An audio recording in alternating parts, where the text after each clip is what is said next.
Il y a plus de 3000 ans, la ville impériale de Thèbes était la ville la plus riche et la plus puissante au monde. Les anciens Égyptiens croyaient que Dieu habitait ici, dans les grands temples de Karnak et de Luxor, et que cette ville était le centre de l'univers. L'Égypte est un pays magique, mais aussi une terre d'invasion, de guerre et de pillage. Le temps a fait son ouvrage, et la ville sacrée a été ensevelie sous 20 siècles de sable.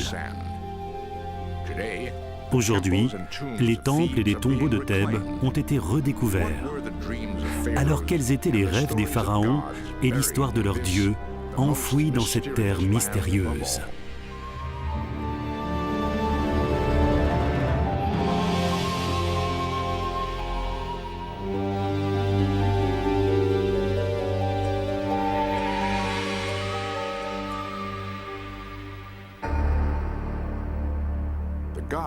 Les dieux aiment l'Égypte.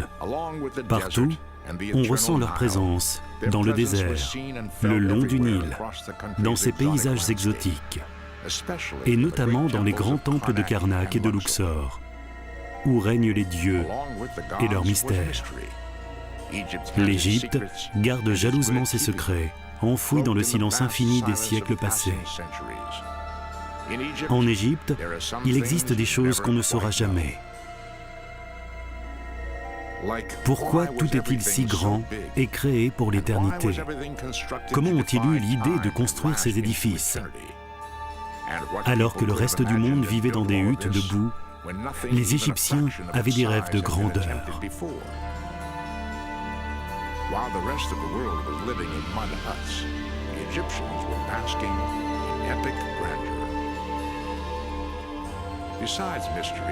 L'Égypte est pleine de paradoxes. Peu de civilisations ont apprécié la vie autant que ses habitants. Adorateurs de la beauté et de la nature, ils regardent le monde avec grâce et humour.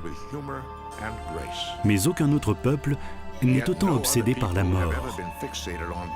Ils vivent le présent tout en se préparant en permanence à leur vie après la mort. Leurs rituels d'enterrement et de momification sont les plus élaborés que l'homme ait jamais imaginés. Autre contradiction, les Égyptiens ont été des pionniers en mathématiques, en sciences et en médecine. Pourtant, c'est par la magie qu'ils expliquaient l'inconnu.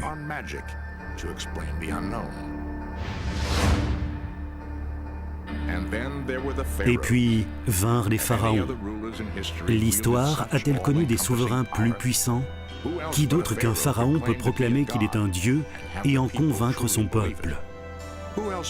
Qui d'autre peut ériger les monuments les plus grands jamais construits à sa propre gloire? Leurs ressources sont illimitées. Aucun caprice n'est impossible. Aucun rêve trop grand pour les souverains d'Égypte. Dans leurs tombes, ils s'enveloppent dans des carapaces d'or.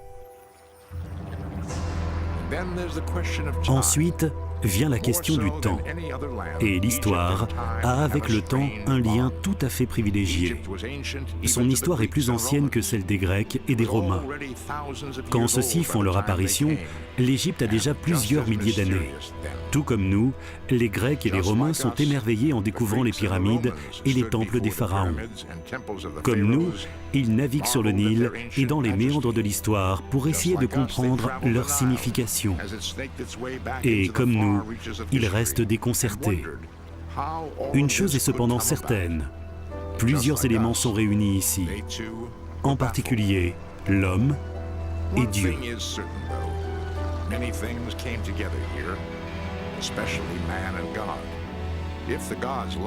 Si les dieux aiment l'Égypte, les Égyptiens aiment tout autant leurs dieux. La ville sainte de Thèbes est au cœur de leurs croyances. Le poète grec Homère l'appelait la grande cité aux 100 portes. Pour les anciens Égyptiens, c'est la ville dans laquelle ils expriment ce qu'ils ont de meilleur. C'est ici, dans le grand temple de Karnak, et 3 kilomètres plus loin, dans le temple jumeau de Luxor, qu'ils croient que vit leur Dieu suprême, Amon. Pour eux, le pouvoir et le mystère de l'univers prennent sa source en ce Dieu et dans ses temples. Sur cette terre de mystère, la religion est peut-être le plus grand de tous. Les divinités égyptiennes prennent différentes formes. Une des manifestations d'Amon, vénérée à Thèbes, est une petite idole en or aux traits humains. On dit qu'il est le dieu caché. C'est tout à fait exact, car seul le pharaon, le grand prêtre et ses serviteurs peuvent l'approcher. Mais tous l'adorent et lui vouent une obéissance totale. Il croit vraiment que son pouvoir est absolu.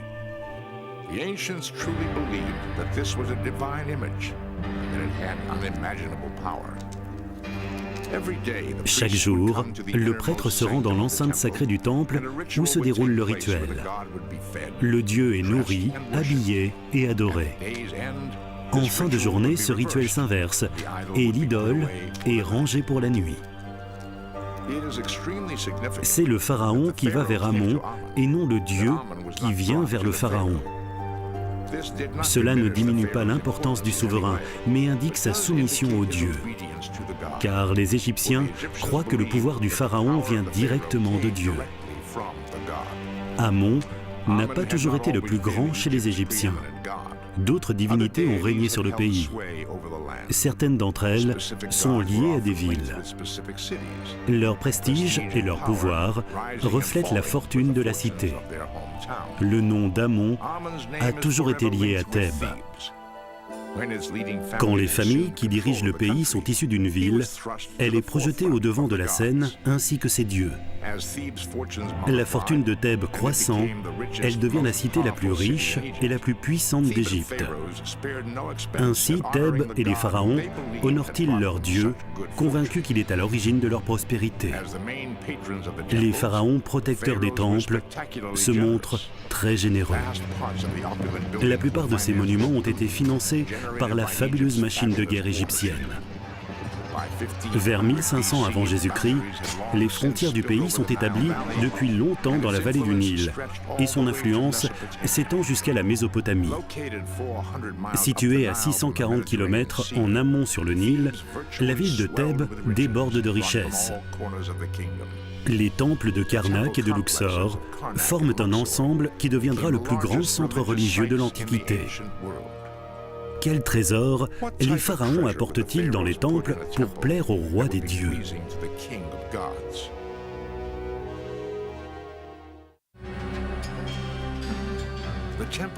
L'opulence du temple est liée à la richesse du pharaon, qui est immense. Peu d'hommes ont jamais eu autant de pouvoir. Considéré lui-même comme un demi-dieu, il contemple un monde qu'il croit lui appartenir.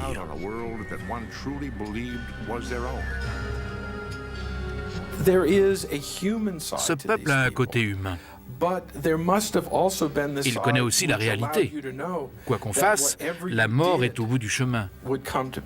Quand le pharaon décide de construire un temple, quoi qu'il se passe, cela se fera.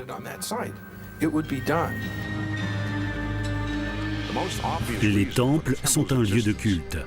Aux yeux des pharaons, leur construction est un moyen d'atteindre l'immortalité.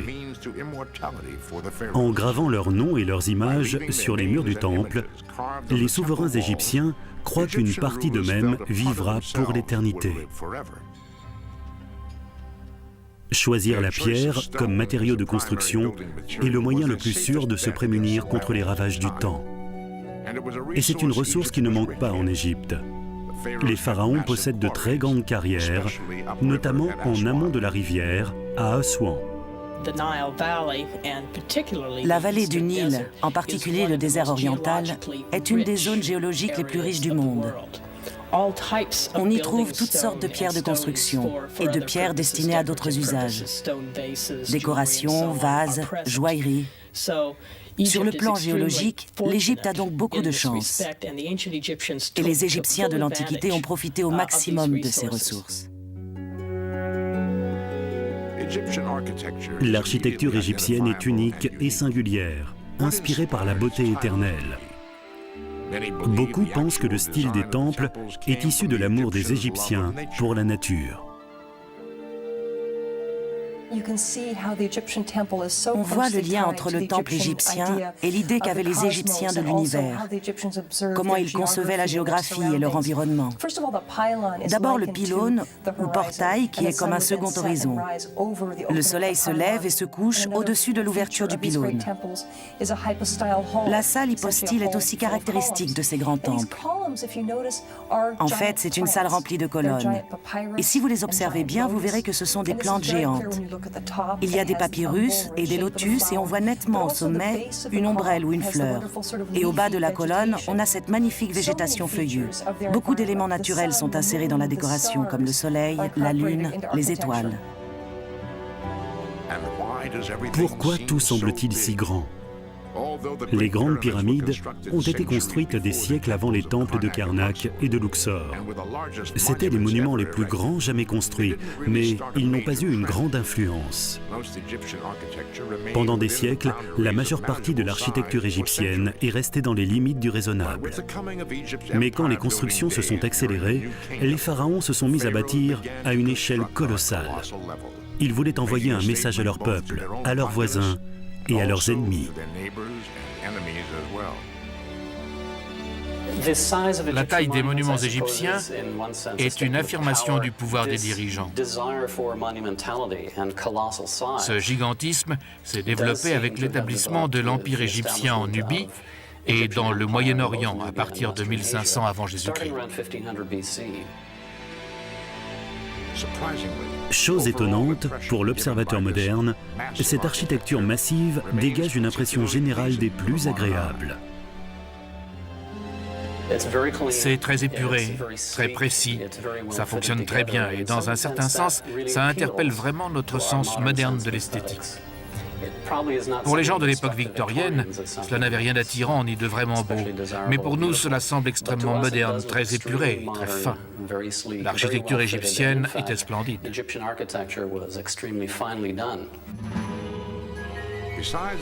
Les temples sont très fermés. Seuls les privilégiés sont autorisés à pénétrer dans le sanctuaire intime. La plupart des gens comparent les temples aux églises où vous entrez pour prier votre Dieu. Ça n'était pas comme ça dans l'Égypte ancienne.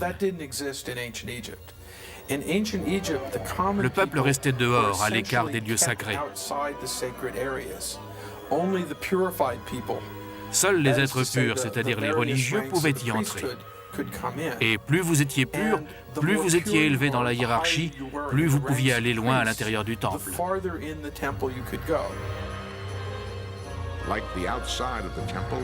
Comme l'extérieur, l'intérieur doit être impressionnant. Tout le monde pense que le Dieu Tout-Puissant vit là, à 160 mètres dans les tréfonds de l'édifice. Le pharaon ne vit pas dans le temple. Son palais est ailleurs. Mais que voit-il, ainsi que ses dignitaires, quand ils pénètrent dans l'édifice pour rendre visite à son Dieu? Pour aller jusqu'à la chambre du Dieu, ils doivent traverser la salle hypostyle, aujourd'hui baignée de soleil. Mais à l'époque, cet espace était sombre, éclairé par des torches ou un éclairage ténu venant du plafond. Le hall est une gigantesque forêt de piliers, comme pour se confondre avec l'univers. Le pharaon vient prier son Dieu, mais comme il est lui-même une divinité, il peut dire aussi que Dieu vient prier Dieu. Il lui faut donc un lieu digne de ce nom. C'est la fonction de ce large corridor.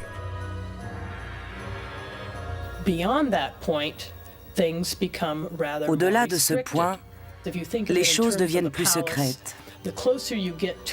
Dans un palais, plus on se rapproche des appartements royaux et des chambres à coucher, plus l'accès en est réservé, car il s'agit d'approcher une divinité. Les espaces se referment verticalement et horizontalement.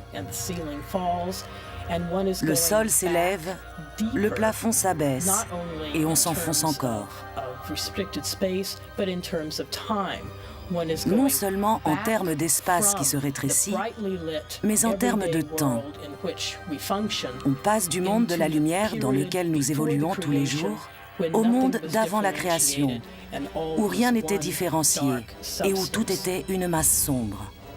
Le Dieu qui habite le temple de Karnak est le créateur du monde.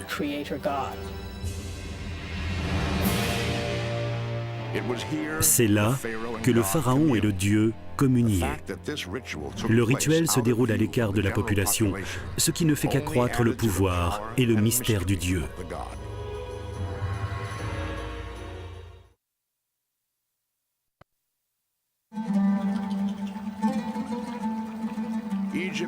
L'Égypte est le cadeau du Nil.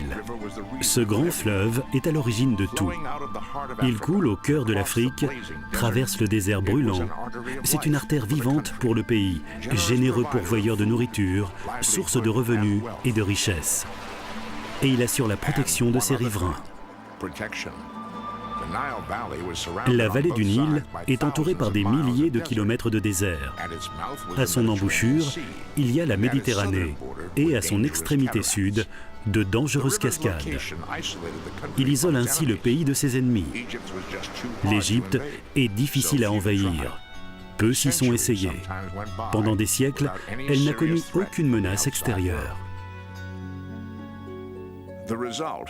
Le pays n'est pas un jardin d'Éden, mais une oasis réputée à l'abri de ses ennemis. Et les habitants en sont satisfaits. La société égyptienne devient très conservatrice. Elle a une immense confiance en elle-même et dans son art de vivre. Elle ne cherche pas à changer quoi que ce soit, puisque tout fonctionne très bien. Le fleuve est foisonnant et le pharaon parent d'un dieu. Le monde extérieur et sa brutalité ne peuvent rivaliser avec leur prospérité. Et cela continuera ainsi durant des siècles. Pour un étranger, que signifie aller à Thèbes? Quelle merveille va-t-il découvrir? À quoi ressemblent les Égyptiens? C'est une population merveilleuse, éclatante et pleine de vie. L'endroit devait être vraiment séduisant.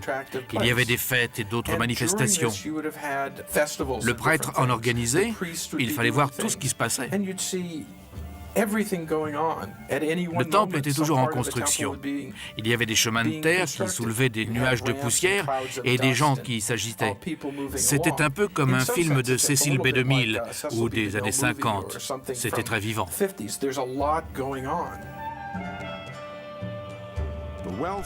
La richesse, accumulée par les souverains égyptiens, a permis à Thèbes de maintenir un niveau de vie très élevé et rarement égalé.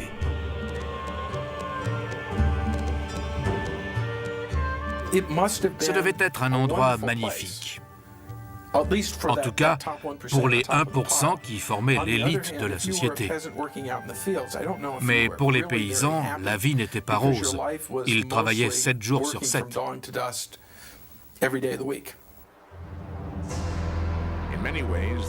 Thèbes est une cité divisée.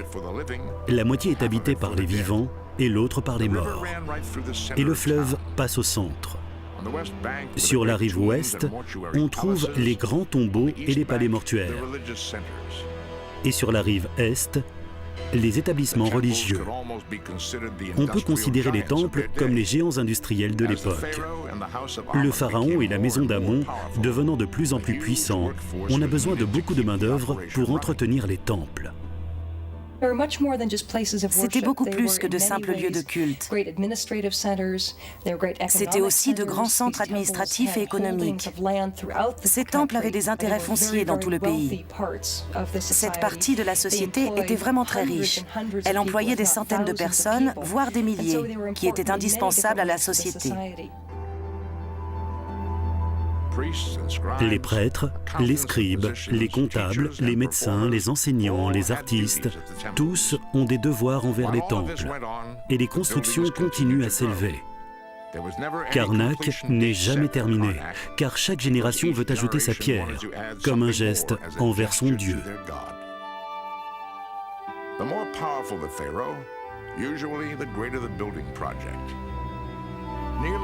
Presque tous les grands personnages de Thèbes et les pharaons, Amenhotep III, Ramsès II, Hatshepsut, apportent leur contribution au temple sans craindre de changer ce qui a été fait avant.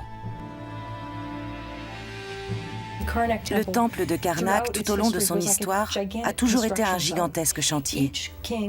Chaque roi a continué de bâtir. Par exemple, un roi construisait en pierre, puis en briques de boue un pylône gigantesque. Son successeur arrivait, démolissait le pylône, il agrandissait le temple en pierre, puis reconstruisait une partie en briques de boue. Son successeur arrivait, réaménageant les parties en pierre du temple. Et ainsi de suite, ces temples étaient en permanence en travaux.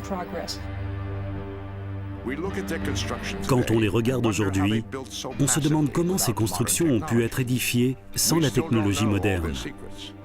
Nous ne connaissons toujours pas leurs secrets, mais les Égyptiens possédaient des connaissances très développées.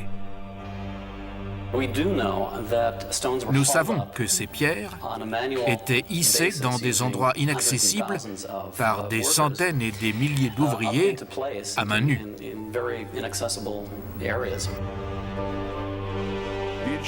Les Égyptiens utilisaient ce qu'ils avaient à disposition. Comme ils étaient dans le désert, le sable était la priorité. Le premier niveau du temple était posé sur ses fondations et l'intérieur rempli de sable. Le deuxième niveau de pierre était apporté par les rampes latérales, puis posé et rempli de sable. Ainsi, couche après couche, on obtenait une immense boîte en pierre remplie de sable. Quand l'édifice était terminé, le sable était alors enlevé, laissant l'architecture de pierre intacte. Certains matériaux utilisés pour la construction des temples sont encore sur place, entassés contre des portails. Les gigantesques obélisques sont un autre rajout spectaculaire au temple. Symbole du dieu soleil, ils témoignent de la relation entre le dieu et le roi. Comme pour la plupart des constructions égyptiennes, les détails nous sont incompréhensibles. La pierre est transportée sur des centaines de kilomètres le long du Nil jusqu'à Assouan, à l'aide d'outils primitifs et de beaucoup d'ingéniosité. C'est un travail très pénible. Certaines pierres mesurent plus de 30 mètres. C'était très difficile de tailler ces obélisques. Cela prenait des mois. On humidifiait de petites cales en bois qu'on glissait dans des trous creusés dans la pierre. Quand il y avait assez de cales, on les enfonçait avec un marteau, puis on faisait glisser le rocher. C'était un travail extrêmement pénible.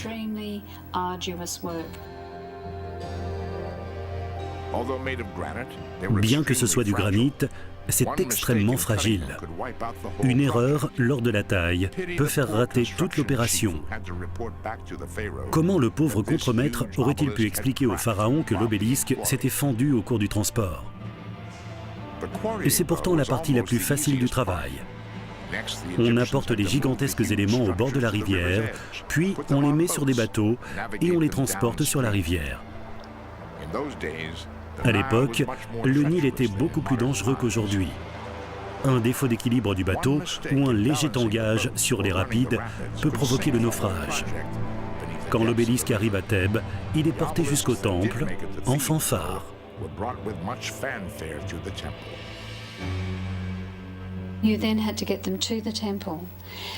Une fois arrivé au temple, le plus dur reste à faire. Il faut hisser ces pierres fragiles sans les casser, ni les laisser tomber en les érigeant.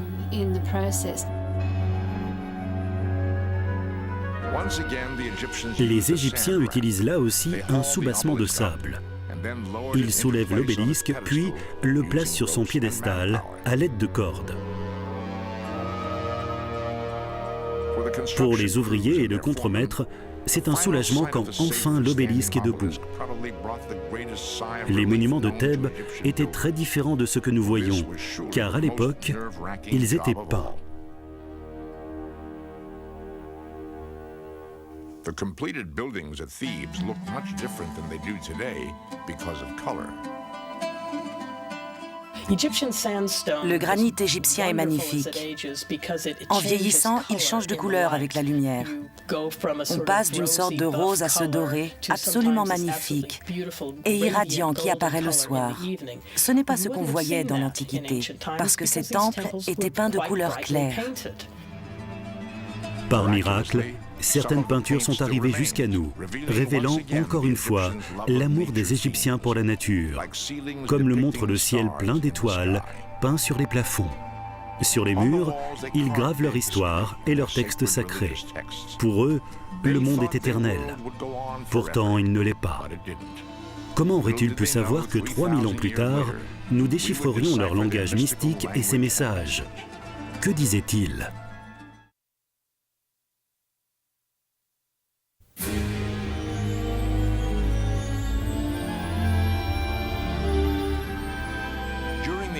De 1570 à 1200 avant Jésus-Christ, Thèbes domine l'Égypte, tandis que d'autres grands événements ont lieu dans le monde. En Angleterre, de mystérieux monuments sont construits près de Salisbury. Leur origine est encore aujourd'hui inconnue. Des spécialistes pensent qu'il s'agit de temples initiatiques ou d'observatoires astronomiques. En Asie mineure, la bataille de Troie fait rage. Après 10 ans de siège, la célèbre cité tombe et les combattants grecs revendiquent leur victoire. Dans la mer Égée, une violente éruption volcanique sur l'île de Pharaon fait disparaître la vie dans cette région.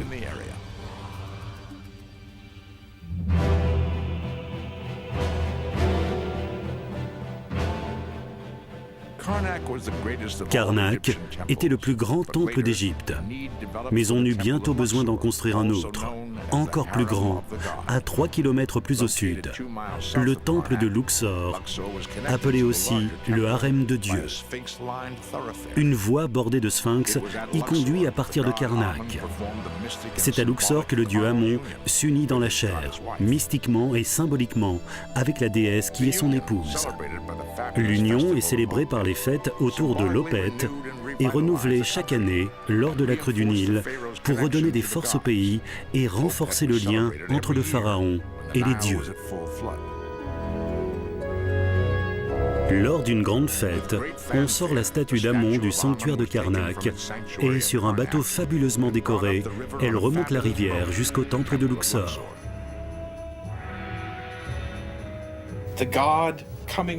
Le Dieu arrive, se dirige vers son peuple. Il est plus ou moins visible. Un orchestre ouvre la procession. Des troupes de danseurs très dignes avancent lentement de Karnak à Luxor.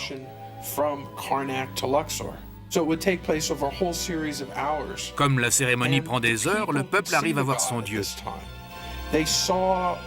C'est important pour eux d'admirer le cortège des prêtres et leur escorte.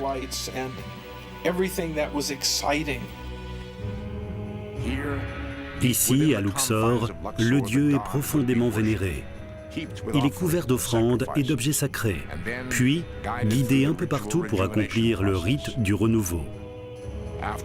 Après plus d'une semaine de célébration et de cérémonie, la statue retourne à Karnak en grande pompe. Ces célébrations ont lieu en Égypte durant des siècles. Peu de choses ont changé. Et d'ailleurs, pourquoi aurait-elle changé? Les Égyptiens pensent qu'ils vivent dans le meilleur des mondes.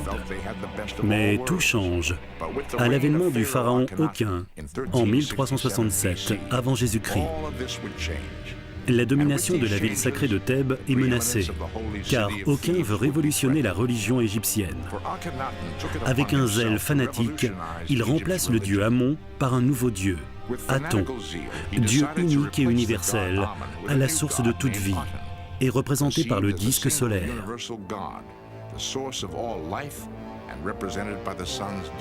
Aucun déplace aussi le siège du pouvoir de Thèbes à une nouvelle capitale, Elimarna, en amont de la rivière. Et il ne s'arrête pas là. Il envoie ses serviteurs dans les temples pour détruire toutes les statues du dieu Amon. Il saccage les tombes au nom d'Amon, met bas les obélisques et les portiques, cherche à éradiquer la figure de ce dieu de tout le pays, et il ferme les temples. Les pharaons ont accompli des miracles. Ils ont construit des pyramides, vaincu leurs pires ennemis et proclamé leur naissance divine. Mais cette révolution religieuse est de trop. Peut-être propose-t-elle une vision trop radicale. Quelle qu'en soit la raison, ce changement ne fait pas long feu. À la mort du souverain, le centre religieux de l'Égypte revient à Thèbes et Amon redevient le premier des dieux par la grâce d'un enfant roi, Toutankhamon.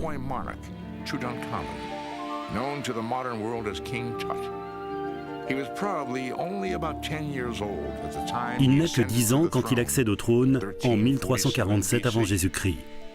Son règne est court. On pense qu'il n'a vécu que 20 ans. Ainsi, pendant la plus grande durée de son règne, il subira l'influence de conseillers plus âgés, dont la plupart souhaitent le retour du pouvoir à Thèbes.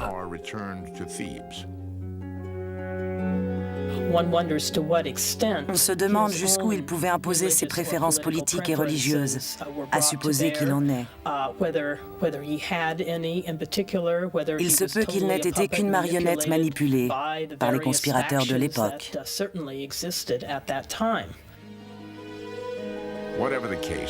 Quoi qu'il en soit, Karnak et Luxor ont retrouvé leur puissance. À la mort de Toutankhamon, les prêtres de Karnak expriment leur gratitude envers le souverain qui leur a redonné le pouvoir. Il est possible qu'une partie des fabuleux trésors retrouvés dans sa tombe soient des cadeaux de hauts dignitaires du temple, offerts à l'enfant roi qui les avait réhabilités. Thèbes connaît un nouvel âge d'or, le règne de Ramsès II. Les pharaons ont tous voulu marquer les esprits, et Ramsès peut-être plus que tous les autres. Les temples de Karnak et de Luxor vont en recueillir les fruits. Ramsès met en branle d'immenses chantiers de construction qui vont écraser ceux de ses prédécesseurs. Ces temples marquent l'apogée de l'architecture égyptienne. Les édifices sont monumentaux et témoignent de la grandeur et de la richesse du pharaon. Ramsès veut laisser son empreinte sur les temples et n'accorde aucun crédit à ses prédécesseurs, s'attribuant souvent ce qui ne lui appartient pas.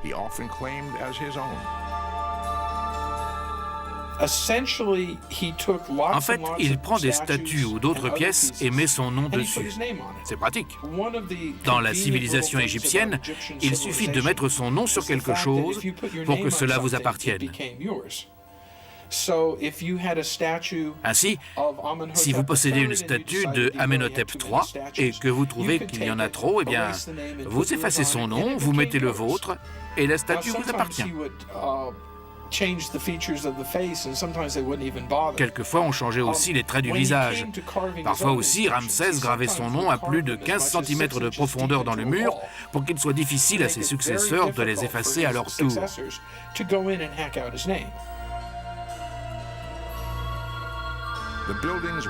Les pyramides ne témoignent pas seulement de sa vie, elles nous parlent aussi de ses enfants. À sa mort, Ramsès II en avait plus de 100. Ses biographes ne parviennent pas à en faire le décompte exact, ni à établir avec lesquelles de ses épouses. Il est difficile d'identifier ses épouses et ses enfants. Il nous manque certains noms de reines en particulier.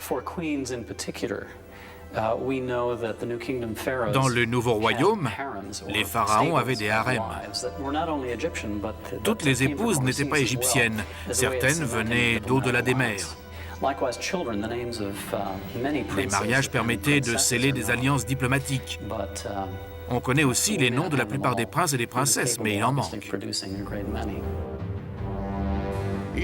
L'Égypte a gardé le pouvoir dans le monde plus longtemps que toute autre civilisation ancienne.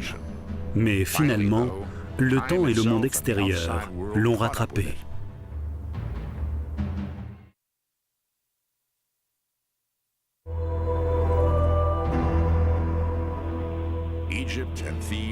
Thèbes et l'Égypte connaissent une longue agonie. Après le règne de Ramsès II, le pays ne retrouvera plus jamais sa grandeur passée. Son isolement est terminé depuis longtemps et le pouvoir commence à migrer vers le nord, sur les bords de la Méditerranée. C'est du nord que la plupart des agresseurs se postent aux frontières. Et c'est bientôt au nord que les pharaons vont installer leur gouvernement. Bientôt ravagé par les conflits internes, le déclin de l'Empire et le pouvoir pesant des pharaons, le pays est menacé d'invasion. Et elle ne tarde pas. Les Nubiens, les Assyriens et les Perses se lancent à la conquête du pays et sont balayés en 332 avant Jésus-Christ par Alexandre le Grand.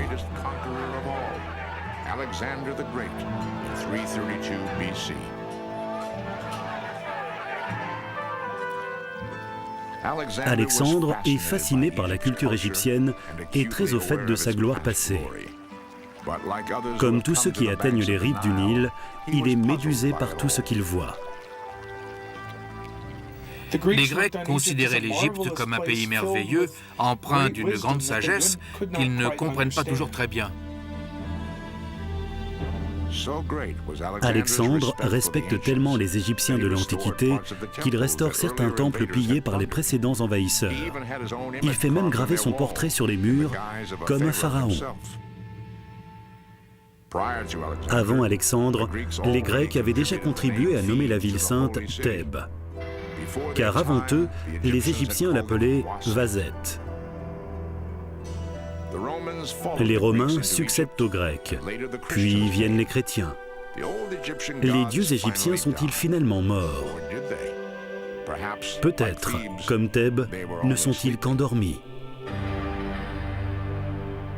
Celle qui fut un temps la plus grande ville du monde est devenue un village. Son nom est presque effacé de la mémoire des hommes. Ces temples, d'où les pharaons et les dieux ont dicté le destin d'un empire, sont maintenant en ruine. Et les voyageurs qui traversent le Nil ne s'y arrêtent pas. Plus personne ne se souvient de sa grandeur. Au Moyen-Âge, les anciens Égyptiens sont presque inconnus en Occident. Il n'y a aucune relation entre ce pays et l'Europe occidentale. En raison des croisades et des guerres avec les musulmans, très peu de gens se rendent en Égypte. À partir du XVe siècle, on a des récits de voyageurs qui décrivent les monuments égyptiens, mais on s'interrogeait sur l'emplacement exact de Thèbes.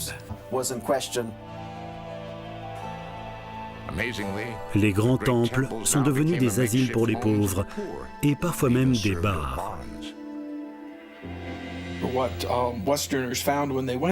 Les voyageurs occidentaux ont vu des gens qui vivaient dans leurs ruines.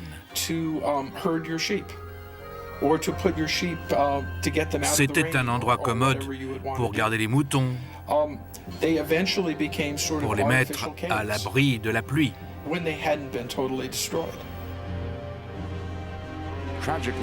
Ils sont aussi devenus une réserve de matériaux. Les constructeurs démolissent les portiques et les colonnes qui permettent d'avoir facilement des pierres déjà taillées. Ils ne se rendent pas compte que ces épigraphes, ces œuvres d'art sur les pierres, sont des trésors nationaux. Les siècles passent, et petit à petit, le désert gagne sur les temples. Le sable recouvre les monuments jusqu'aux poutres faîtières. Mais c'est grâce à un autre conquérant, Napoléon, qu'ils vont de nouveau attirer l'attention.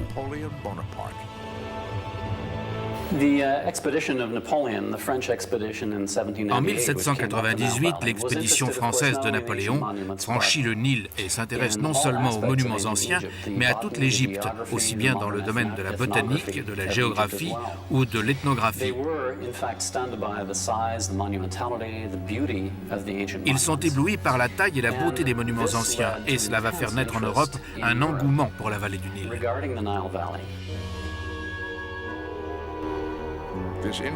Après la campagne de Napoléon, un intérêt pour tout ce qui est égyptien parcourt l'Europe et entraîne une vague de pillage. Certaines régions sont dépouillées de leurs précieux trésors, qui sont emportés vers les musées européens.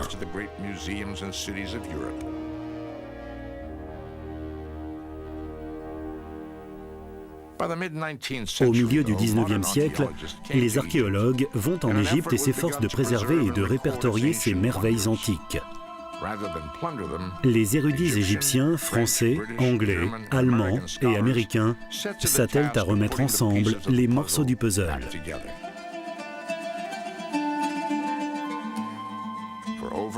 Pendant une centaine d'années, ils reconstruisent, réparent et fouillent sous les temples pour préserver cet héritage et en découvrir les secrets. Le chemin est encore long. Depuis que les recherches ont commencé à Karnak, il y a 150 ans, certaines parties sont encore inexplorées. Certaines n'ont jamais été recensées par les égyptologues et ne le seront pas de notre vivant. 25% de ce qui est enfermé derrière ces grands murs de briques de boue n'a toujours pas été fouillé. Nous n'avons qu'une vague idée de ce qui s'y trouve. Des institutions, comme l'Institut oriental, travaillent à Karnak depuis des années où ils relèvent les épigraphes. C'est un long processus d'analyse, d'étude et d'enregistrement. Le Dr Dorman est le directeur du département des épigraphes de l'Université de Chicago. Des spécialistes enregistrent les inscriptions qui ornent les murs des temples. Mais ils sont vraiment lancés dans une course contre le temps.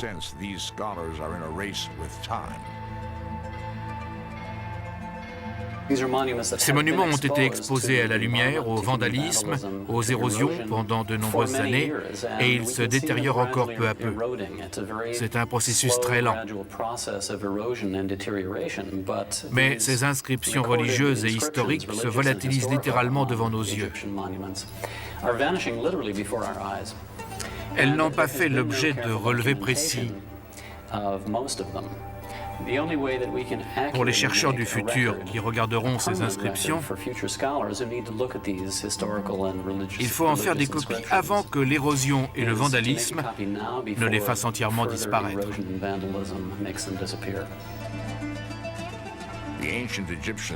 Les Égyptiens pensaient que leurs monuments seraient éternels, mais même la pierre la plus solide ne résiste pas aux assauts du temps et des agressions. Le stade de détérioration de la pierre indique la profondeur à laquelle le temple a été enterré sous les débris et les rejets humains et sans doute recouvert par les vents de sable. Quand le temple a été dégagé, la partie inférieure du mur a séché. Les sels ont commencé à le ronger. On voit à gauche la trace blanche due au sel cristallin. À droite, un morceau a commencé à se désintégrer. C'est une détérioration typique dans toute l'Égypte. Les dommages causés par les sels sont un problème majeur. En étudiant les temples, l'équipe de Chicago a découvert d'anciennes formes artistiques. Bien que les temples aient été en construction pendant des siècles, un œil expert remarque immédiatement le travail d'une époque ou d'un règne particulier.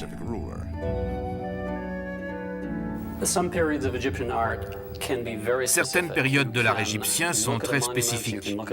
Vous pouvez regarder un monument, un bas-relief, une tombe peinte et les dater de l'époque d'un pharaon. Dans certains cas, on peut dater un objet du début du règne d'un roi, sans même voir son nom.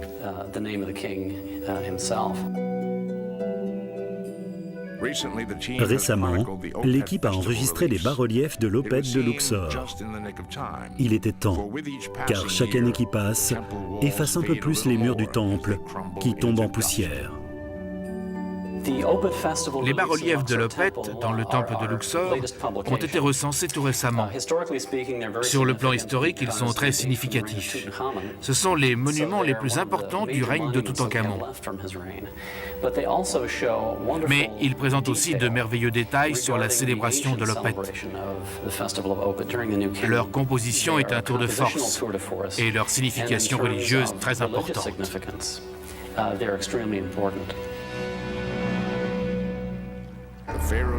Les pharaons ont rêvé, et leurs rêves se sont réalisés. À Thèbes, leurs temples sont devenus un lien entre le ciel et la terre. Et quant à nous, il nous relie à cette époque lointaine de l'Antiquité. Beaucoup de leurs secrets restent toujours enfouis. Mais une chose est certaine, les dieux ont aimé l'Égypte.